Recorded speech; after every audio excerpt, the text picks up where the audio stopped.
భారీ వర్షాలకు విజయవాడ నగరం సహా పరిసర ప్రాంతాలు అతలాకుతలమయ్యాయి. ఎడతెరిపి లేకుండా కురిసిన వర్షాలతో జనజీవనానికి తీవ్ర అంతరాయం ఏర్పడింది. ఆకాశంలో దట్టమైన మేఘాలతో ముసురు కమ్ముకొని రహదారులు కనిపించని పరిస్థితి నెలకొంది. మా ప్రతినిధి వెంకటరమణ అక్కడి పరిస్థితి వివరిస్తారు.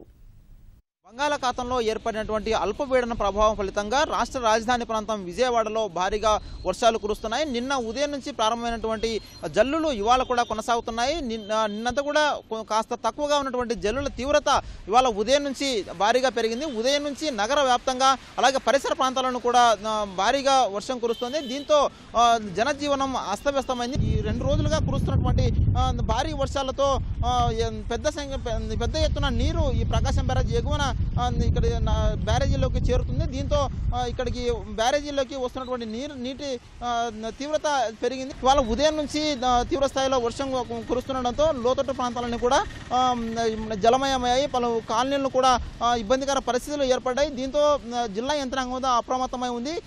కలెక్టర్ ప్రత్యేకంగా అన్ని శాఖలటువంటి అధికారులను అప్రమత్తం చేయడం జరిగింది.